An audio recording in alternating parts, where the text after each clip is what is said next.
ರಾಮಸ್ವಾಮಿಯವ್ರನ್ನ ನೋಡಿದ್ದು ಬಹುಶಃ ಹೈಸ್ಕೂಲಲ್ಲಿ ನಾನು ಓದ್ತಾ ಇರಬೇಕಾದ್ರೆ. ಅವರ ಕುರಿತಾಗಿ ಅವರು ಸಾಹಿತ್ಯ ಕ್ಷೇತ್ರದ ಇಷ್ಟು ದೊಡ್ಡ ಒಬ್ಬ ಮಹಾಮೇರು ಅಂತಾಗಲಿ, ದೊಡ್ಡ ಚಿಂತಕರು ಅಂತಾಗಲಿ ಇದೆಲ್ಲ ನಮಗೇನು ಗೊತ್ತಿರಲಿಲ್ಲ. ಅವರು ರಾಷ್ಟ್ರೀಯ ಸ್ವಯಂ ಸೇವಕ ಸಂಘದ RSSನ ಕಾರ್ಯಕರ್ತರು, ಸ್ವಯಂ ಸೇವಕರು, ಈ ರೀತಿಯಾಗಿ ನಾವು ನೋಡ್ತಾ ಇದ್ವಿ. ಇಲ್ಲಿ ಕೃಷ್ಣರಾವ್ ಪಾರ್ಕಲ್ಲಿ ಸಂಘದ ಸಾಂಘಿಕ ಆಗಾಗ ನಡೆಯೋದು, ಅದನ್ನು ಆಗ ಇಲ್ಲಿಯ ದಕ್ಷಿಣ ಜಿಲ್ಲೆ ಅಂತ ಕರೆಯೋರು. ಆ ರೀತಿ ಒಂದು ಸಾಂಘಿಕ ನಾನು ಬಂದಿದ್ದಾಗ ಇವರನ್ನು ಮೊದಲ ಬಾರಿಗೆ ನೋಡಿದೆ.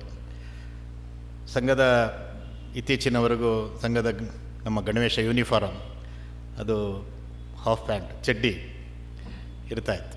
ಅದರೊಳಗೂ ಇನ್ನೂ ಸ್ವಲ್ಪ ಚಿಕ್ಕದಾದ ಚಡ್ಡಿಯನ್ನು ರಾಮಸ್ವಾಮಿಯವರು ಧರಿಸ್ಕೊಂಡಿದ್ರು. ಅಂದರೆ ಸಾಮಾನ್ಯ ಎಷ್ಟಿರ್ತಾರೆ ಅದಕ್ಕೆ ಸಾಮಾನ್ಯರು ಧರಿಸೋಕ್ಕಿಂತ ಇನ್ನೂ ಸ್ವಲ್ಪ ಒಂದು 2 ಇಂಚು ಕಡಿಮೆನೇ ಅನ್ಬೋದು. ಆದರೆ ಅವರನ್ನು ನೋಡಿದಾಗ ನಾನಾಗಲೇ ಹೇಳಿದಂತೆ ಅವರು ನಮ್ಮ ಹತ್ರ ಎಲ್ಲ ಮಾತಾಡ್ತಾ ಇದ್ದ ರೀತಿ ಮತ್ತು ಈಗ ತಾನೇ ಶಿವಸ್ವಾಮಿಯವ್ರು ನೆನೆಸ್ಕೊಂಡಂತೆ ಹಾಸ್ಯ, ಇದೆಲ್ಲವೂ ನಮಗೆ ಅವರೊಬ್ಬರು ಸ್ವಯಂ ಸೇವಕರು, ಕಾರ್ಯಕರ್ತರು ಅನ್ನೋ ದೃಷ್ಟಿಯಿಂದ ಮಾತ್ರ ನನ್ನಂಥವ್ರಿಗೆ ಪರಿಚಯ ಆಗ್ತಾಯಿತ್ತು. ಮುಂದೆ ಬೆಳೆದಂತೆ ಅವರ ವ್ಯಕ್ತಿತ್ವ ಅಥವಾ ಅವರು ಎಷ್ಟು ದೊಡ್ಡವರು ಸಮಾಜದಲ್ಲಿ, ದೇಶದಲ್ಲಿ ಅನ್ನೋದು ನಮಗೆ ಮುಂದಿನ ದಿನಗಳಲ್ಲಿ ಅರ್ಥ ಆಯಿತು. ಆದರೆ ನಮ್ಮ ಜೊತೆಗೆ ಅಂದರೆ ನಾವೆಲ್ಲ ಬಾಲಕರು ಅಥವಾ ಇನ್ನೂ ನನಗಿಂತ ಚಿಕ್ಕ ವಯಸ್ಸಿನಲ್ಲಿ ಶಿಶುಗಳು ಅಂತ ಹೇಳ್ಬೋದು, ಅಂಥವ್ರ ಜೊತೆಗೂ ರಾಮಸ್ವಾಮಿಯವರು ಸಹಜವಾದ ರೀತಿಯಲ್ಲಿ ಆ ವೇವ್ಲೆಂತಲ್ಲಿ ನಮ್ಮ ಹತ್ರ ಏನು ಮಾತಾಡಬೇಕು ಆ ರೀತಿ ಮಾತಾಡೋದು. ಅಲ್ಲಿಂದ ಮುಂದೆ ಬೆಳೆದಂತೆ ಅವರ ಆತ್ಮೀಯತೆ ನಮಗೂ ಹೆಚ್ಚಾಯಿತು. ಸಂಘದ ಕಾರ್ಯಕರ್ತರಾಗಿ ಆಮೇಲೆ ನಾನು ಸಂಘದ ಕೆಲಸ ಮಾಡೋದಕ್ಕಾಗಿ ಮಂಗಳೂರಿಗೆ ಹೋದೆ. ಒಂದು ಸರಿ ಅಲ್ಲಿ ಆಗ ಮಂಗಳೂರಲ್ಲಿ ಒಂದು ವೈಚಾರಿಕ ಪತ್ರಿಕೆ ಅಸೀಮಾ ಪ್ರಾರಂಭ ಆಯಿತು. ನನ್ನ ಮುಖ್ಯ ಜವಾಬ್ದಾರಿ ಸಂಘದ ಕೆಲಸದಲ್ಲಿದ್ದರೂ ಕೂಡ ಆ ಪತ್ರಿಕೆಗೂ ಸಹಾಯ ಮಾಡೋದಕ್ಕೆ ಅಲ್ಲಿನ ಸಂಘದ ಹಿರಿಯರು ನನಗೆ ಹೇಳಿದರು, ಸೇಡಿಯಾಪು ಕೃಷ್ಣ ಭಟ್ರ ಬಗ್ಗೆ ಒಂದು ಲೇಖನ ಮತ್ತು ಅವರ ವಿಚಾರದ ಕುರಿತಾಗಿ 1-2 ಬರಹಗಳು ಅದರೊಳಗೆ ಪ್ರಕಟ ಮಾಡಬೇಕು ಅಂತ ಆಯಿತು. ಆದರೆ ಮಂಗಳೂರಲ್ಲಿ ಹೊಸದಿಗಂತ ಪ್ರೆಸ್, ಅಲ್ಲಿ ಅವರ ಫೋಟೋ ಇರಲಿಲ್ಲ. ಅದೇ ಸಮಯದಲ್ಲಿ ಇಲ್ಲೊಂದು ಯಾವುದೋ ಬೈಠಕ್ಕಾಗಿ ನಾನು ಬೆಂಗಳೂರಿಗೆ ಬರೋದಿತ್ತು. ಸಂಪಾದಕರು ಹೇಳಿದರು, ನೀವು ಹೋದಾಗ ರಾಮಸ್ವಾಮಿಯವ್ರ ಹತ್ರ ಕೇಳಿ, ಅವ್ರ ಹತ್ರ ಇರುತ್ತೆ. ನಾನು ಬಂದೆ. ಇಲ್ಲ, ನಾನು ಸೇಡಿಯಾಪು ಕೃಷ್ಣ ಭಟ್ರದ್ದು ನನಗೇನು ಅವ್ರ ಬಗ್ಗೆ ತುಂಬ ಗೊತ್ತಿರಲಿಲ್ಲ. ಸೇಡಿಯಾಪು ಕೃಷ್ಣ ಭಟ್ರ ಫೋಟೋ ಬೇಕಾಗಿತ್ತು, ಈ ಥರ ಡಾಕ್ಟರ್ ಸೌಂದರನಾರಾಯಣ ಭಟ್ರು ನಿಮ್ಮ ಹತ್ರ ತೊಗೊಂಡು ಬರೋಕ್ಕೆ ಹೇಳಿದ್ದಾರೆ. ಸೇಡಿಯಾಪು ಅವ್ರ ಬಗ್ಗೆ ನಿನಗೇನು ಗೊತ್ತಿದೆ ಅಂತ ಕೇಳಿದ್ರು. ನಾನು ಹೇಳಿದೆ, ನನಗೇನು ತುಂಬ ಗೊತ್ತಿಲ್ಲ, ಹೀಗೆ ಅವರೊಬ್ಬರು ದೊಡ್ಡ ಚಿಂತಕರು ಅಂತ ಅಷ್ಟು ಗೊತ್ತಿದೆ. ಆದರೆ ಸುಮಾರು ಅರ್ಧ ಗಂಟೆ ಕಾಲ ಅವರನ್ನು ಯಾಕೆ ತೀಡುವ ಒಬ್ಬ ಬರಹಗಾರ ಅಂತ ಕರೀತಾರೆ ಸೇಡಿಯಾಪುರನ್ನ. ಅವರು ಆ ಸಮಯದಲ್ಲಿ ಭಾಳ ದೊಡ್ಡ ಚರ್ಚೆ ನಡೆದಿತ್ತು. ವಾಯ್ಸ್ ಆಫ್ ಇಂಡಿಯಾದಲ್ಲಿ ಈ ಆರ್ಯನ್ ಇನ್ವೇಷನ್ ಥಿಯರಿ ಇದರ ಕುರಿತಾಗಿ ಮಂಗಳೂರಲ್ಲೂ ಕೂಡ ಅನೇಕ ಕಾರ್ಯಕ್ರಮ ನಡೀತಾ ಇತ್ತು. ಅದು ಹೇಗೆ ಆರ್ಯರು ಹೊರಗಿಂದ ಬಂದಿಲ್ಲ ಅಂತ. ಆದರೆ ರಾಮಸ್ವಾಮಿ ನನಗೀಗಲೂ ಅವರ ಒಂದೊಂದು ವಾಕ್ಯ, ಶಬ್ದ ಮತ್ತು ಯಾವ ರೀತಿಯಲ್ಲಿ ನನ್ನಂಥ ಒಬ್ಬ ಸಾಮಾನ್ಯನಿಗೆ ಸೇಡಿಯಾಪು ಅವರ ವ್ಯಕ್ತಿತ್ವವನ್ನು ಪರಿಚಯ ಮಾಡಿಕೊಡ್ಬೇಕು. ನಾನು ಯಾಕೆ ಇದನ್ನು ಹೇಳಿದೆ ಅಂದರೆ, ಸಂಘದ ವಲಯದಲ್ಲಿ ನಮ್ಮಂಥ ಅನೇಕ ಸ್ವಯಂ ಸೇವಕರು, ಕಾರ್ಯಕರ್ತರು ಅಥವಾ ಸಂಘದ ಪ್ರಚಾರಕರಿಗೆ ಸಾಮಾನ್ಯ ನಮ್ಮ ಕೆಲಸದಲ್ಲಿ ಸಂಘಟನೆಯ ಕೆಲಸ, ಸಮಾಜದ ಕೆಲಸ ಇದರ ಕುರಿತಾಗೆ ಹೆಚ್ಚು ನಮ್ಮ ಗಮನ ಇರುತ್ತೆ. ಆದರೆ ಇನ್ನೊಂದು ಲೋಕವನ್ನು ನಮ್ಮ ಯುವಕ ತರುಣ ಸ್ವಯಂ ಸೇವಕರಿಗಿರಲಿ ಅಥವಾ ಯಾರಿಗಾರು ಸ್ವಲ್ಪ ಸಾಹಿತ್ಯದಲ್ಲಿ ಆಸಕ್ತಿ ಇದೆ ಅಂತಾದರೆ ಅವರಿಗೆ ಅದನ್ನು ತಿಳಿಸ್ಕೊಡೋದು, ಅದು ನಿಮಗೇನು ಗೊತ್ತಿಲ್ಲ ನಾನು ಹೇಳ್ತಾ ಇದ್ದೀನಿ ಅನ್ನೋ ಭಾವ ಯಾವತ್ತೂ ಬರ್ತಾ ಇರಲಿಲ್ಲ. ಅಥವಾ ನಮ್ಮಂಥವ್ರಿಗೆ ಅದರೊಳಗೆ ರುಚಿ ಹತ್ತೋ ಹಾಗೆ ಹೇಗೆ ಹೇಳೋದು, ಅವರು ಇಷ್ಟು ದೊಡ್ಡವರು ಅಂತ ನಮ್ಗೆ ಗೊತ್ತಿರಲಿಲ್ಲ, ಇಷ್ಟು ಅವರ ಅಗಾಧ ಪಾಂಡಿತ್ಯ ಇದೆ ಅಂತ ಗೊತ್ತಿರಲಿಲ್ಲ. ಆದರೆ ಸಣ್ಣ ಸಣ್ಣ ವಿಷಯವನ್ನು ಸ್ವಯಂ ಸೇವಕರು, ಕಾರ್ಯಕರ್ತರಿಗೆ ಸಂಘದಲ್ಲಿ ಅವರು ತಿಳಿಸ್ಕೊಡ್ತಾ ಇದ್ದ ರೀತಿ, ಅನೇಕ ಪ್ರಸಂಗಗಳು ಆ ಥರ ನಾವು ನೋಡಿದ್ವಿ. ಎರಡನೇದು, ಅವರು ನಾನಾಗಲೇ ಹೇಳಿದೆ ಸಂಘದ ಕಾರ್ಯಕ್ರಮಕ್ಕೆ ಬರ್ತಾಯಿದ್ರು ಅಂತ. ಹೊರಲೋಕದಲ್ಲಿ ಅವರು ಸಾಹಿತಿ, ಸುಧಾ ಅಂತ ಪತ್ರಿಕೆಯಲ್ಲಿ ಉಪಸಂಪಾದಕರಾಗಿದ್ದವರು ಅಥವಾ ಅನೇಕ ಈ ರೀತಿ ಸಾಹಿತ್ಯದ ನೂರಾರು ಕೃತಿಗಳಿಗೆ ಕಾರಣಕರ್ತರು, ಇದೆಲ್ಲ ಆಗಿದ್ರು ಕೂಡ ಶಾಖೆಯಲ್ಲಿ ನಮಗೆಲ್ಲ ಒಬ್ಬ ಆದರ್ಶ ಸ್ವಯಂ ಸೇವಕರಾಗಿಯೂ ಅವ್ರು ಕಾಣ್ತಾಯಿದ್ರು. ಅವರು ಎಮರ್ಜೆನ್ಸಿ ನಂತರ ಸಂಘದ ಸಂಪರ್ಕಕ್ಕೆ ಬಂದರು ಅಂತ ನಾನು ಕೇಳಿದೆ. ಸ್ವರ್ಗೀಯ ಮೈಚಾ ಜಯದೇವರು ಆ ಕುರಿತಾಗಿ ಅನೇಕ ರಾಮಸ್ವಾಮಿಯವರ ಕುರಿತಾದ ಅನೇಕ ಘಟನೆಗಳನ್ನು ನಮ್ಮ ಹತ್ರ ಎಲ್ಲ ಹಂಚಿಕೊಡ್ತಾಯಿದ್ರು. ಅವರು ನಮ್ಮ ಇದೇ ಹತ್ತಿರದಲ್ಲಿರುವ ಸಂಘದ ಕಾರ್ಯಾಲಯ ಕೇಶವಕೃಪಾ, ಅಲ್ಲಿ ಸಾಯಂಕಾಲ ಬಾಲಕರ ಒಂದು ಶಾಖೆ ನಡೆಯುತ್ತೆ. ಅಂದರೆ ಅಲ್ಲಿ ಬರುವಂಥವರೆಲ್ಲರೂ ಹೆಚ್ಚಿನವರು ಪ್ರಾಥಮಿಕ ಶಾಲೆಯ ವಿದ್ಯಾರ್ಥಿಗಳು, ಮಾಧ್ಯಮಿಕ ಅಥವಾ ಹೈಸ್ಕೂಲು, ಹೆಚ್ಚಂದರೆ ಕಾಲೇಜು, PUC. ರಾಮಸ್ವಾಮಿಯವರು ಸಂಜೆ ಆ ಶಾಖೆಗೆ ಬರೋರು. ಅಂದರೆ ಸಂಘಕ್ಕೆ ಬಂದರು ಅನ್ನೋದು ಸಂಘದ ವಿಚಾರವನ್ನು ಒಪ್ಕೊಂಡ್ರು ಅಂತಲ್ಲ, ಸಂಘದ ಕಾರ್ಯಪದ್ಧತಿ ಅಂತ ಯಾವುದಿದೆ, ವ್ಯಕ್ತಿ ನಿರ್ಮಾಣ ಮಾಡುವಂಥ ಶಾಖೆ, ಅದಕ್ಕೆ ತುಂಬ ವರ್ಷಗಳ ಕಾಲ ಬರ್ತಾಯಿದ್ರು. ದಕ್ಷಿಣ ಭಾರತದಲ್ಲಿ ಸಂಘದ ಕಾರ್ಯವನ್ನು ಕಟ್ಟಿ ಬೆಳೆಸಿದಂಥ ಶ್ರೀಯುತ ಯಾದವರಾವ್ ಜೋಶಿಯವರು, ಅವರು ಯಾವಾಗ ಬೆಂಗಳೂರಲ್ಲಿದ್ದರು, ಅವರು ಆ ಶಾಖೆಯಲ್ಲಿ ಇರ್ತಾಯಿದ್ರು. ದೊಡ್ಡ ಚಿಂತಕರು, ಸಂಘದ ಸರ್ಕಾರಿ ಜನರಲ್ ಸೆಕ್ರೆಟರಿ ಆಗಿದ್ದಂಥ ಹೋವೆ ಶೇಷಾದ್ರಿ ಅವರು ಅನೇಕ ಬಾರಿ ಆ ಶಾಖೆಯಲ್ಲಿರೋರು. ಜಯದೇವರು ಒಂದು ಸರಿ ಹೇಳಿದರು, ಬಾಲಕರು ಅಥವಾ ತರುಣರು ಸಂಘದ ಈ ಥರ ಶಾಖೆಗೆ ಅಲ್ಲಿ ಆಟ, ಅಲ್ಲಿ ನಡೆಯುವ ಚಟುವಟಿಕೆ ಇದರಿಂದ ಆಕರ್ಷಿತರಾಗಿ ಬರ್ತಾರೆ. ಆದರೆ ಇವರು ಸಂಘದ ಪರಿಚಯ ಆಗಬೇಕಾದ್ರೆ ಮಧ್ಯ ವಯಸ್ಸು ದಾಟಿತ್ತು. ಆದರೆ ಇವ್ರು ಯಾಕೆ ಈ ಶಾಖೆಗೆ ಬರ್ತಾ ಇದ್ದಾರೆ? ಅವರಿಗೆ ಈ ವಿಚಾರದ ಬಗ್ಗೆ ನಂಬಿಕೆ ಮತ್ತು ಈ ಕಾರ್ಯಪದ್ಧತಿಯ ಬಗ್ಗೆ, ಅಂದರೆ ವ್ಯಕ್ತಿ ನಿರ್ಮಾಣದ ಮೂಲಕ, ಶಾಖೆ ಮೂಲಕ ವ್ಯಕ್ತಿಗಳು ತಯಾರಾಗ್ತಾರೆ, ದೇಶಕ್ಕೆ ಬೇಕಾದಂಥ ಕಾರ್ಯಕರ್ತರು, ಸ್ವಯಂ ಸೇವಕರು ತಯಾರಾಗ್ತಾರೆ, ಇದ್ರ ಬಗ್ಗೆನೂ ಅವ್ರಿಗೆ ನಂಬಿಕೆ ಇತ್ತು. ಬರೀ ವೈಚಾರಿಕವಾಗಿ ಸಂಘವನ್ನು ಒಪ್ಕೊಂಡಿದ್ರು ಅಂತಲ್ಲ. ಸಂಘದ ಬೆಳವಣಿಗೆ ಹೇಗೆ ಅಂತಂದರೆ ಆತ್ಮೀಯತೆ, ಅನೌಪಚಾರಿಕತೆ, ಸಂಪರ್ಕ, ಮನೆ ಮನೆಗೆ ಹೋಗೋದು, ಇದರ ಮೂಲಕ ಆತ್ಮೀಯತೆ ಮತ್ತು ಪ್ರೇಮದ ಒಂದು ಗಟ್ಟಿ ಒಂದು ಅಂಟೇನಿದೆ, ಅದರ ಆಧಾರದಲ್ಲಿ ಸಂಘ ಬೆಳೆಯುತ್ತೆ ಅಂತ. ರಾಮಸ್ವಾಮಿಯವರ ಜೀವನದಲ್ಲಿ ಇದನ್ನು ನಾವು ಅವರೊಬ್ಬ ಸ್ವಯಂ ಸೇವಕರಾಗಿ ಪ್ರತ್ಯಕ್ಷ ನೋಡಿದ್ದೆ ಮತ್ತು ಅನುಭವಿಸಿದ್ದೆ. ಮತ್ತು ಸಂಘದ ಅನೇಕ ವೈಚಾರಿಕ ನೆಲೆಗಟ್ಟುಗಳು ಅಥವಾ ಹೊರ ಜಗತ್ತಿಗೆ ಸಂಘವನ್ನು ಅರ್ಥ ಮಾಡಿಸೋದಕ್ಕೆ ಬೇಕಾದಂಥ ಅನೇಕ ಸಾಹಿತ್ಯದ ನಿರ್ಮಾಣ ಇದು ರಾಮಸ್ವಾಮಿಯವರು ಸಂಘದ ಸಂಪರ್ಕಕ್ಕೆ ಬಂದ ನಂತರ ವಿಶೇಷ ರೀತಿಯಲ್ಲಾಯಿತು. ಇದು ನಮ್ಮೆಲ್ಲರಿಗೂ ಗೊತ್ತಿತ್ತು. ಅನೇಕ ಕೃತಿಗಳಲ್ಲಿ, ಪ್ರಕಟಣೆಗಳಲ್ಲಿ ಅವ್ರ ಹೆಸರಿರ್ತಾ ಇರಲಿಲ್ಲ, ಸಂಘದ ಸಾಹಿತ್ಯ. ಆದರೆ ಅದರ ನಿರ್ಮಾತೃರು ಅಥವಾ ಅವರು ಅದರಲ್ಲಿ ಕೈಯಾಡಿಸಿದ್ದಾರೆ, ಅವರು ಅದಕ್ಕೆ ದೃಷ್ಟಿ ಕೊಟ್ಟಿದ್ದಾರೆ. ಲೇಖಕರು ಬೇರೆ ಬೇರೆಯವರಿದ್ದರು. ಸಂಘದ ಒಬ್ಬರು ಒಳ್ಳೆಯ ಲೇಖಕರ ಪೈಕಿ ಮತ್ತು ನಮ್ಮ ಸಂಘದ ಅನೇಕ ಸಾಹಿತ್ಯದ ನಿರ್ಮಾಣ ಮಾಡಿದಂಥ ಶ್ರೀಯುತ ಚಂದ್ರಶೇಖರ್ ಭಂಡಾರಿಯವರು, ಅವರು ಒಂದು ಸರಿ ಹೇಳಿದರು, ಅವರು ಮತ್ತು ರಾಮಸ್ವಾಮಿಯವರು ಅನೇಕ ಬಹುಶಃ 10 ಪುಸ್ತಕಗಳನ್ನು ಸಹಲೇಖಕರಾಗಿ ಚಂದ್ರಶೇಖರ್ ಭಂಡಾರಿಯವರು ರಾಮಸ್ವಾಮಿಯವ್ರ ಜೊತೆ ಕೆಲಸ ಮಾಡಿದರು. ಅವ್ರು ಹೇಳಿದ್ರು, ಅನೇಕ ಪುಸ್ತಕಗಳಲ್ಲಿ, ಪ್ರಕಾಶನಗಳಲ್ಲಿ ಅವರು ಮತ್ತು ನನ್ನ ಹೆಸರು ಒಟ್ಟಿಗೆ ಇದೆ. ಇನ್ನು ಅನೇಕ ನನ್ನ ಹೆಸರು ಪ್ರಕಟ ಆಗಿದೆ, ಅದರೊಳಗೆ 90% ಕೆಲಸ ರಾಮಸ್ವಾಮಿಯವರು ಮಾಡಿದರು. ಅವ್ರ ಹೆಸರು ಕೂಡ ಇರ್ತಾ ಇರಲಿಲ್ಲ. ಸಣ್ಣ ಸಣ್ಣ ಪುಸ್ತಕ, ಜಾಗರಣ ಪ್ರಕಾಶನ ಅಂತ ಆಗ ಸಣ್ಣ ಸಣ್ಣ ಪುಸ್ತಕಗಳು ಬಂದು, ಒಂದು ಸಮಾಜ ಚಿಕಿತ್ಸಕ ಡಾಕ್ಟರ್ ಅಂಬೇಡ್ಕರ್ ಅಂತ, ನಮಗೆಲ್ಲರಿಗೂ ಆ ಸಮಯದಲ್ಲಿ ಅಂಬೇಡ್ಕರ್ ಅವ್ರನ್ನ ಮತ್ತು ಒಂದು ರೀತಿ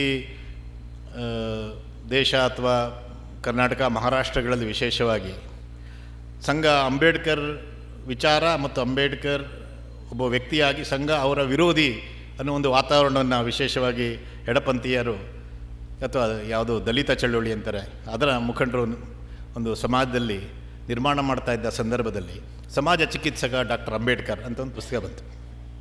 ಅದರೊಳಗೆ ಚಂದ್ರಶೇಖರ್ ಭಂಡಾರಿಯವರು ಮತ್ತು SR ರಾಮಸ್ವಾಮಿ ಅಂತ ಇತ್ತು. ಆದರೆ ಚಂದ್ರವರು, ನಾವು ಅವ್ರನ್ನ ಚಂದ್ರವರು ಅಂತ ಕರಿತೀವಿ, ಅವರೊಂದು ಸರಿ ಹೇಳಿದ್ರು, ನೋಡಿ ಅದರೊಳಗೆ ಸುಮಾರು 120 ಪುಟ ಇರ್ಬೋದು ಆ ಪುಸ್ತಕ, ಅದರೊಳಗೊಂದು 89 ಪುಟ ಬರೆದಿರೋದು ರಾಮಸ್ವಾಮಿಯವರೇ. ನಾನು ಮಾಡಿದ್ದು ಕೆಲವು ಅಂಬೇಡ್ಕರ್ ಅವರ ಕೆಲವು ಭಾಷಣ ಅಥವಾ ಲೇಖನದ ಅನುವಾದ ಮತ್ತು ಇನ್ಯಾಲ್ಲೋ ಬಂದು ಪ್ರಕಟ ಆಗಿರೋದು ಅದನ್ನು ಇದಕ್ಕೆ ಜೋಡಿಸೋವಂಥದ್ದು. ಆದರೆ ಪ್ರಕಾಶನ ಆದಾಗ ನನ್ನ ಹೆಸರು ಮೇಲಿತ್ತು, ರಾಮಸ್ವಾಮಿಯವರು ಚಿಕ್ಕದಾಗಿ ಅವರ ಹೆಸರು ಕೆಳಗಡೆ ಹಾಕ್ಕೊಂಡಿದ್ರು. ನಾನು ಯಾಕೆ ಹೇಳ್ತೀನಿ ಅಂದರೆ, ಸಂಘದಲ್ಲಿ ಅನೇಕ ಬಾರಿ ನಾವು ಸ್ವಯಂ ಸೇವಕರಲ್ಲಿ ಅನಾಮಕತೆ ಇರಬೇಕು, ಪ್ರಸಿದ್ಧಿ ಪರಾನ್ಮುಖತೆ ಇರಬೇಕು. ಈ ರೀತಿ ಸ್ವಯಂ ಸೇವಕರ ಗುಣಗಳಲ್ಲಿ ಈ ಥರ ಅನೇಕ ಗುಣಗಳನ್ನ ಅಪೇಕ್ಷೆ ಪಡ್ತೀವಿ. ಸಂಘದ ಸಾಹಿತ್ಯವನ್ನು ಇನ್ನೊಂದು ಜಗತ್ತಿಗೆ ಹೇಗೆ ಅದು ಇಂಗ್ಲೀಷಿನಲ್ಲಿರ್ಬೋದು, ಕನ್ನಡದಲ್ಲಿರ್ಬೋದು, ಹೇಗೆ ಪ್ರಕಟ ಮಾಡಬೇಕು ಅನ್ನೋದ್ರೊಳಗೆ ರಾಮಸ್ವಾಮಿಯವರ ಪಾತ್ರ ಒಂದು ಬಹಳ ಪ್ರಮುಖವಾದರೆ, ಇನ್ನೊಂದು ರೀತಿಯಲ್ಲಿ ಒಬ್ಬ ಸ್ವಯಂ ಸೇವಕರಾಗಿ ಅವರು ಹೇಗೆ ಯಾವುದನ್ನು ಪ್ರಸಿದ್ಧಿ ಪರಾನ್ಮುಖತೆ ಅನಿಸಿ ಅಥವಾ ನಾವು ಅನ್ಅಸ್ಯೂಮಿಂಗ್ ಆಗಿರಬೇಕು ಅಂತೇನು ಅಪೇಕ್ಷೆ ಪಡ್ತೀವಿ, ಆ ರೀತಿ ಅವರು ಜೀವನದಲ್ಲಿ ನಮಗೆಲ್ರಿಗೂ ತೋರಿಸಿದ್ರು ಕೂಡ. ಇನ್ನು ಅವರ ಅನೇಕ ಹೊರ ಅಂದರೆ ರಾಮಸ್ವಾಮಿಯವರನ್ನ ನಾವು ನೋಡಿದ್ದು ರಾಷ್ಟ್ರೋತ್ಥಾನದಲ್ಲಿ, ಅಂದರೆ ಸಂಘವಾಗಿ ನನ್ನಂಥವ್ರು ನೋಡಿದ್ದು. ಆದರೆ ಅದಕ್ಕಿಂತ ಮುಂಚಿನ ಅವರ ಬದುಕಿನಲ್ಲಿ ಬೇರೆ ಬೇರೆ ಜಗತ್ತಿನ ಬೇರೆ ಬೇರೆ ವಿಚಾರ ಅಥವಾ ಬೇರೆ ಬೇರೆ ರೀತಿಯ ಆಯಾಮಗಳಲ್ಲಿ ಆಯಾಮಗಳ ಬಗ್ಗೆ ಅವರ ದೃಷ್ಟಿ ಅಥವಾ ಅದರೊಳಗೆ ಅವರು ತೊಡಗಿದ್ದಿದ್ದು. ಈಗ ತಾನೇ ದೇವಿಕಾ ರಾಣಿ ರೋರಿಕ್ ಅವರ ವಿಷಯವನ್ನು ಶಿವಸ್ವಾಮಿಗಳು ಹಂಚಿಕೊಂಡ್ರು.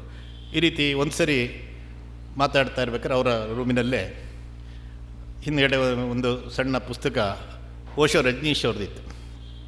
ನಾನು ಕೇಳಿದೆ, ಓಶೋ ರಜನೀಶ್ ಅವರು ಸಾಹಿತ್ಯದ ಇಲ್ಲಿ ನಿಮ್ಮ ರೂಮಲ್ಲಿ ಇಟ್ಕೊಂಡಿದ್ದೀರಾ ಅಂತ. ಇದು 87-88 ಇಸ್ವಿ ಇರ್ಬೋದು. ಆಗಂತೂ ಓಶೋ ಒಂಥರ ಏನು ಅಸ್ಪೃಶ್ಯರು ಕೆಲವು ಜಾಗಗಳಲ್ಲಿ ಅವ್ರ ಹೆಸರು ಕೂಡ ಹೇಳ್ತಾ ಇರಲಿಲ್ಲ, ಮಡಿ. ಈಗ ಮತ್ತೊಮ್ಮೆ ಓಶೋ ಅವರ ವಿಚಾರಗಳೆಲ್ಲ ಹೊರಗಡೆ ಪ್ರಕಟ ಆಗ್ತಾಯಿದೆ. ಆಗ ಓಶೋ ಅವರನ್ನ ಯಾರು ಒಪ್ಕೊಂಡಿದ್ದಾರೆ, ಅವರ ಸಾಹಿತ್ಯವನ್ನು ಓದ್ತಾ ಇದ್ದಾರೆ ಅಂದರೆ ಒಂದು ಸ್ವಲ್ಪ ಅದನ್ನು ತಥಾಕಥಿತ ಅಂತ ಹೇಳ್ಬೋದು, ಅಂತ ಸಭ್ಯಸ್ಥ ಸಮಾಜದಲ್ಲಿ ಅದು ಒಪ್ಪಿಗೆ ಆಗ್ತಾ ಇರಲಿಲ್ಲ. ನಾನು ಆಶ್ಚರ್ಯದಿಂದ ರಾಮಸ್ವಾಮಿ ಅವರಿಗೆ ಕೇಳಿದೆ.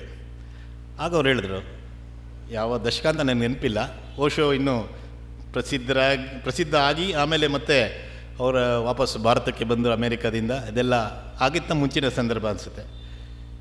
ಓಶೋ ಬಗ್ಗೆ ಅವರು ಭಾಳ ಚೆನ್ನಾಗಿ ಒಂದು 5-6 ನಿಮಿಷ ಹೇಳಿದ್ರು. ಮತ್ತು ಇನ್ನೊಂದು ವಿಷಯವನ್ನು ಹೇಳಿದ್ರು, Osho he was one of the original thinkers I have seen. ಮೂಲಭೂತವಾಗಿ ಚಿಂತನೆ ಮಾಡೋರು. ಇವತ್ತು ಅನೇಕರು ಅವರು ಬೇರೆ ಬೇರೆ ಆಧ್ಯಾತ್ಮಿಕ ಅಥವಾ ಭಾರತ ಅಥವಾ ಇನ್ನೂ ಅನೇಕ ವೈಚಾರಿಕ ವಿಷಯಗಳನ್ನ ಹೇಳ್ತಾ ಇದ್ದಾರೆ, ಅನೇಕರು ಅವ್ರನ್ನ ಕಾಪಿ ಮಾಡ್ತಾ ಇದ್ದಾರೆ ಅಂತ ಹೇಳಿದ್ರು. ಅಂದರೆ ಮುಂದೆ ಅದಾಯಿತು 80ರ ದಶಕ. ನಾನು ಆಮೇಲೆ ಮತ್ತೆ ಇನ್ನೊಂದು ಸಂದರ್ಭದಲ್ಲಿ 2000 ಇಸ್ವಿ ಸಂದರ್ಭದಲ್ಲಿ ಇನ್ನೊಮ್ಮೆ ಓಶೋ ಬಗ್ಗೆ ಚರ್ಚೆ ಅವರ ಜೊತೆಗೆ ಕುಳಿತಾಗ ಬಂದಾಗ ಅವ್ರು ಹೇಳಿದ್ರು, ಇವತ್ತು ಅನೇಕ ಹೆಸರುಗಳು, ಪ್ರಮುಖ ಹೆಸರುಗಳು ಹೇಳಿದ್ರು. ಇವತ್ತು ಯಾರ್ಯಾರು ಅವ್ರದ್ದೆಲ್ಲ ಏನು ಅನೇಕ ಅದು ಅಷ್ಟಾವಕ್ರ ಗೀತೆ ಬಗ್ಗೆ ಇರ್ಬೋದು, ಭಗವದ್ಗೀತೆ ಬಗ್ಗೆ ಇರ್ಬೋದು, ಇನ್ನು ಅನೇಕ ವಿಷಯಗಳನ್ನ ಹೇಳಿದ್ವಿ. ಅಥವಾ ಸ್ವಲ್ಪ ಸಮಯ ಕಾಲ ನನಗೆ ಗೊತ್ತಿರಲಿಲ್ಲ, ಆಮೇಲೆ ಭಾಳ ದಿನಗಳ ನಂತರ ಗೊತ್ತು, ಅವರು ಹಿಮಾಲಯದಲ್ಲಿ ಇದ್ದರು. ಅಂದರೆ ಸುಧಾ ಪತ್ರಿಕೆ ಸೇರೋದಕ್ಕಿಂತ ಮುಂಚೆ ಹಿಮಾಲಯದ ಬದ್ರಿ, ಋಷಿಕೇಶ, ಕೇದಾರ ಆ ಕಡೆ ಮತ್ತು ಶಿವಾನಂದ ಆಶ್ರಮದಲ್ಲಿದ್ದರು. ಡಿವೈನ್ ಲೈಫ್ ಪತ್ರಿಕೆಯ ಸಂಪಾದಕರಾಗಿದ್ದರು. ಅಂದರೆ ನಮಗೆ ಗೊತ್ತಿದ್ದ ಒಂದು ಜಗತ್ತೇನಿದೆ ಅದಕ್ಕಿಂತ ಭಿನ್ನವಾದ ಅನೇಕ ಜಗತ್ತಿನ ಅನೇಕ ವಿಷಯಗಳು, ಅದು ಫೋಟೋಗ್ರಫಿ ಬಗ್ಗೆ ಇರ್ಬೋದು, ಇದೆಲ್ಲೂ ನಮಗೆ ಅವರನ್ನು ಹತ್ತಿರದಿಂದ ನೋಡಿದಂತೆ ಅವ್ರ ಬಗ್ಗೆ ತಿಳಿದಂತೆ, ಅರೆ ಇಷ್ಟೊಂದು ಅವರ ಮುಖಗಳಿತ್ತ. ನಾನು ಹೆಚ್ಚು ಸಮಯ ತಗೊಳ್ಳಲ್ಲ, ಇಲ್ಲಿ ಅವ್ರ ಜೊತೆಗೆ ಭಾಳ ಒಡೆದಾಡಿದಂಥ ಗಣೇಶ್ ಅವರು, ಹಿರಿಯರಾದ ಶಾಸ್ತ್ರಿಗಳಿದ್ದಾರೆ. ಈಗ ತಾನೇ ಶಿವಸ್ವಾಮಿಯವರು ಹೇಳಿದಂತೆ ಅವ್ರು ಬಹುಶಃ ರಾಮಸ್ವಾಮಿಯವರ ಹಾಸ್ಯ ಪ್ರಸಂಗಗಳು ಅಂತವ್ರ ಅದೇ ಒಂದು ಪುಸ್ತಕ ಆಗ್ಬೋದು. ನಮ್ಮ ಜೊತೆಗೂ ಅನೇಕ ಅವ್ರದ್ದು ಒಂದು ಸರಿ ಕುಳಿತುಕೊಂಡಿದ್ರು. ನಾನು ಕೇಳಿದೆ, ರಾಮಸ್ವಾಮಿಯವರೇ ಹೇಗಿದೆ ಆರೋಗ್ಯ ಅಂತ. ಅವರ ಶೈಲಿ ಹೇಳೋದು, ನಂದು ಹೇಳಲ್ಲ, ನನ್ನ ಸ್ನೇಹಿತನಿಗೆ ಫೋನ್ ಮಾಡಿದ್ದೆ, ಅವನೇ ಹೇಳಿದ್ದು ಹೇಳ್ತೀನಿ, ಕಾಕಾ ಕೀಕೆ ಅಂದರು. ನಾನೇನಂದೆ, ಕಣ್ಣು ಕಾಣಲ್ಲ ಕಿವಿ ಕೇಳಲ್ಲ ಅಂತಂದ್ರೆ. ಅದು ಸರಿ, ನಮ್ಮ ಸ್ನೇಹಿತರು, ಇದು ನಾನಿರಲಿಲ್ಲ ಪ್ರತ್ಯಕ್ಷ, ನಮ್ಮ ಅವ್ರದ್ದು ಸಾಮಾನ್ಯ ಯಾವುದೇ ಕಾರ್ಯಕ್ರಮ ಆದಮೇಲೆ ಜೊತೆಗೆ ಯಾರು ಇರ್ತಾರೆ ಅವರ ಒಂದು ಬಳಗ ಅಂತ ಕಾಫಿ ಕುಡಿಯೋಕ್ಕೆ ಹೋಗೋದು, ಯಾವುದೇ ಕಾರ್ಯಕ್ರಮ ಆದಮೇಲೆ. ಆ ರೀತಿ ಇಲ್ಲೇ ಕುಳಿತಿದ್ದಾರೆ ಬದ್ರಿಯವರು, ಅವರೆಲ್ಲ ಒಟ್ಟಿಗೆ ಕಾಫಿ ಕುಡಿಯೋದಕ್ಕೆ ಹೋದರು. ಆ ಕಾರ್ಯಕ್ರಮ ಸಂಗೀತದ ಕುರಿತಾಗಿತ್ತು. ಮತ್ತು ರಾಮಸ್ವಾಮಿಯವರು ಕೊನೆಯಲ್ಲಿ ಬಹುಶಃ ಮಾತಾಡ್ತಾ ಸಂಘದ 2ನೇ ಸರ್ಸಂಘ ಚಾಲಕರಾಗಿದ್ದಂಥ ಪರಮಪೂಜನೀಯ ಶ್ರೀ ಗುರೂಜಿಯವರು ಗೋಳಲ್ಕರ್ ಅವರು ಕಲೆಯ ಬಗ್ಗೆ ಏನು ಹೇಳಿದ್ದಾರೆ ಅನ್ನೋದನ್ನು ಅವರು ಉಲ್ಲೇಖ ಮಾಡಿ ಅಲ್ಲಿ ಹೇಳಿದರು. ಈ ಥರ ಇದ್ದ ನಮ್ಮ ಸ್ವಯಂ ಸೇವಕರಿದ್ದರು ಕಾಫಿ ಅವರ ಬಳಗದಲ್ಲಿ. ಅವ್ರು ಕೇಳಿದ್ರು, ಗುರೂಜಿಯವರು ಸಂಗೀತದ ಬಗ್ಗೆ, ಕಲೆ ಬಗ್ಗೆನೂ ಏನಾದ್ರು ಹೇಳಿದ್ರ ಅಂತ. ಅದಕ್ಕೆ ಅವ್ರು ಹೇಳಿರುತ್ತೆ, ನೀವು ಪ್ರತಿ ವರ್ಷ ಬರೀ ಚೇಳು ಕಚ್ಚೋ ಕಥೆ ಮಾತ್ರ ಕೇಳ್ತಾ ಇರಿ ಗುರೂಜಿಯವ್ರದ್ದು, ಇದೇ ಗೊತ್ತಾಗುತ್ತೆ. ಸಂಘದಲ್ಲಿ ನಮ್ಮದು ಒಂದು ವಾರ ಕಾಲ ಗುರೂಜಿಯವರ ಸ್ಮರಣೆ ಮಾಡ್ತೀವಿ ಅವರ ಜನ್ಮದಿನಕ್ಕಿಂತ ಮುಂಚೆ. ಅದು ಕೆಲವು ಘಟನೆಗಳು ನಿಶ್ಚಿತ ಇದೆ, ಅದು ಬಾಲಕರ ಶಾಖೆಯಲ್ಲೂ ತರುಣ ಶಾಖೆಯಲ್ಲೂ. ಗುರೂಜಿಯವರು ಒಂದು ಸರಿ ಓದ್ತಾ ಇರ್ಬೇಕಾದ್ರೆ ಅವ್ರಿಗೆ ಚೇಳು ಕಚ್ಚಿತು, ಆದರೂ ಅವರು ಕಾಲನ್ನು ನೀರಲ್ಲಿ ಇಟ್ಕೊಂಡು ಓದೋದನ್ನು ಮುಂದುವರಿಸಿದ್ರು ಅಂತ. ಹಾಗೆ ಇವ್ರು ಹೇಳಿದೆ, ಪ್ರತಿ ವರ್ಷ ಕೇವಲ ಚೇಳು ಕಚ್ಚೋ ಕಥೆನೇ ಕೇಳ್ತಾ ಇರಿ, ಇದೆಲ್ಲ ನಿಮ್ಗೆ ಯಾವಾಗ ಗೊತ್ತಾಗುತ್ತೆ ಅಂತ. ಈ ರೀತಿ ಇನ್ನೂ ಅನೇಕ ನೆನೆಸ್ಕೊಳ್ಬೋದು. ಆದರೆ ರಾಮಸ್ವಾಮಿಯವರು ಸ್ವಯಂ ಸೇವಕರಾಗಿ, ಕಾರ್ಯಕರ್ತರಾಗಿ ಮತ್ತು ನಮ್ಮಂಥ ಅನೇಕ ಸಾಮಾನ್ಯ ಸ್ವಯಂ ಸೇವಕರೇ ಈ ಸಾಹಿತ್ಯ ಲೋಕದ ಬಹಳ ದೊಡ್ಡ ಪರಿಚಯ ಇಲ್ಲದಿದ್ದಂಥವ್ರಿಗೆ ಇನ್ನೊಂದು ರೀತಿಯ ಪರಿಚಯವನ್ನು ನಮಗೆಲ್ಲರಿಗೂ ಮಾಡಿಕೊಟ್ಟು, ಸ್ವಯಂ ಸೇವಕರಾಗಿಯೂ ರಾಷ್ಟ್ರೀಯ ಸ್ವಯಂ ಸೇವಕ ಸಂಘದಲ್ಲಿ ಮಾರ್ಗದರ್ಶಕರೂ ಆಗಿದ್ದವರು ಮತ್ತು ಸಂಘದಲ್ಲಿ ಸ್ವಯಂ ಸೇವಕ ಏನು ಅಂತ ಹೇಳಿದ್ರೆ ಸ್ವಯಂ ಪ್ರೇರಿತನಾಗಿ ರಾಷ್ಟ್ರದ ಕೆಲಸ ಮಾಡೋರು ಅಂತ. ರಾಮಸ್ವಾಮಿಯವರು ರಾಷ್ಟ್ರೋತ್ಥಾನಕ್ಕೆ ಬಂದಿದ್ದು ಕೂಡ ಆ ರೀತಿ ಅವ್ರು ಯಾರೂ ಕೇಳಲಿಲ್ಲ. ಅವರು ಇಲ್ಲಿ ಸಹಾಯ ಮಾಡ್ತಾಯಿದ್ರು ಅನೇಕ ಪುಸ್ತಕಗಳು. ಮೊದಲನೇ ರಾಷ್ಟ್ರೋತ್ಥಾನದ ಜಯದೇವ್ಜಿಯವರು ಹೇಳೋರು, ರಾಷ್ಟ್ರೋತ್ಥಾನದ ಮೊದಲನೇ ಪುಸ್ತಕ ರಣಬೀಳ್ಯ ಅಂತ ಪ್ರಕಾಶನ, ಅದರ ಪ್ರೂಫ್ ನೋಡೋ ಸಮಯದಿಂದ ರಾಮಸ್ವಾಮಿಯವರ ಸಂಪರ್ಕ ಇತ್ತು. ಉತ್ಥಾನ ಪತ್ರಿಕೆಯ ಕೆಲಸವನ್ನು ಅವರು ಸುಧಾದಲ್ಲಿ ಉಪಸಂಪಾದಕರಾಗಿ ಕೆಲಸ ಮಾಡಿ ಸಂಜೆ ಹೊತ್ತು ಬಂದು ನಂತರ ಉತ್ಥಾನ ಪತ್ರಿಕೆಯ ಕೆಲಸವನ್ನು ಮಾಡ್ತಾಯಿದ್ರು. ಅಧಿಕೃತವಾಗಿ ಅವ್ರಿಗೇನು ಜವಾಬ್ದಾರಿ ಏನಿರಲಿಲ್ಲ. ಇದೇ ರೀತಿ ಶಾಖೆಯೊಳಗೆ ಸಾಯಂಕಾಲ ಕೇಶವಕೃಪಾ ಶಾಖೆ ಮುಗಿದ ಮೇಲೆ ರಾಮಸ್ವಾಮಿಯವರು, ಜಯದೇವರು, ಯಾದರಾಜವರು ಈ ಥರದವರೆಲ್ಲರೂ ಇದ್ದಾಗ ಶೇಷಾದ್ರಿಗಳು ಹೇಳಿದ್ರಂತೆ, ಉತ್ಥಾನಕ್ಕೆ ಯಾರಾದರೂ ಒಬ್ಬರು ಒಳ್ಳೆಯ ಸಂಪಾದಕರು ಬೇಕಲ್ಲಪ್ಪ ಅಂತ. ಅವ್ರು ಅಷ್ಟೇ ಹೇಳಿದ್ದು. ಒಂದೆರಡು ದಿವಸದಲ್ಲಿ ಅವರೇ ಬಂದೇ ಬಿಟ್ಟರು. ಅಲ್ಲಿ ರಾಜೀನಾಮೆ ಕೊಟ್ಟರು ಸುಧಾದಲ್ಲಿ, ಇವರು ಸಂಪಾದಕರಾಗಿ ಬಂದುಬಿಟ್ರು. ಅವ್ರನ್ನ ಯಾರೂ ಕರೀಲಿಲ್ಲ. ಮತ್ತು ಜಯದೇವರು ಇದನ್ನು ನೆನೆಸ್ಕೊಳ್ತಾರೆ, ಸುಧಾದಲ್ಲಿ ಆ ಸಮಯದಲ್ಲಿ ಅವರಿಗೆ 1,500 ಸಂಬಳ ಬರ್ತಾಯಿತ್ತು. ರಾಷ್ಟ್ರೋತ್ಥಾನ ಅಥವಾ ನಮ್ಮ ಒಟ್ಟು ಸಂಘದ ವಲಯದಲ್ಲಿ 1,500 ಯಾರಿಗೇ ಸಂಪಾದಕರಲ್ಲ, ಮಾಲೀಕರಿಗೂ ಅಂದರೆ ಅಕಸ್ಮಾತ್ ರಾಷ್ಟ್ರೋತ್ಥಾನ ಮಾಲೀಕರಿದ್ದರೂ ಅವ್ರಿಗೂ ಕೊಡೋದಕ್ಕೂ ನಮ್ಮ ಹತ್ರ ಆ ರೀತಿಯ ಹಣದ ವ್ಯವಸ್ಥೆ ಇರಲಿಲ್ಲ. ಆದರೂ ಭಾಳ ಇದು ಮಾಡಿಕೊಂಡು ಜಯದೇವರು ಹೇಳಿದ್ರು, 750 ರೂಪಾಯಿ ಕವರಲ್ಲಿ ಹಾಕಿ ಮೊದಲನೇ ತಿಂಗಳು ಅವ್ರಿಗೆ ತೆಗೆದುಕೊಂಡೋಗಿ ಕೊಟ್ರಂತೆ. ಇವ್ರ ಮನಸ್ಸಲ್ಲಿ ಎಲ್ಲರೂ ಇತ್ತಂತೆ. ಇನ್ನು ಜಯದೇವರು ಹೇಳ್ತಾಯಿದ್ರು, ನಮ್ಮೆಲ್ಲರ ಮನಸ್ಸಲ್ಲಿತ್ತು. ಅವ್ರಿಗೆ 1,500 ಬರ್ತಾಯಿತ್ತು, ನಾವು 750 ರೂಪಾಯಿ ಅವರಿಗೆ ಕೊಡ್ತಾಯಿದ್ವಿ. ಅವರಾಗೆ ಬಂದು ಕೂತ್ಕೊಳ್ಳೋಕೆ ಪ್ರಾರಂಭ ಮಾಡಿದರು. ಅವ್ರನ್ನೆಲ್ಲ ಹೇಳ್ತಾರ. ಜಯದೇವರು ಹೇಳಿದ್ರು, ನನಗೆ ಹೇಳಿದ್ದವರು ಬಹುಶಃ ಇದು 90ರ ದಶಕದಲ್ಲಿ.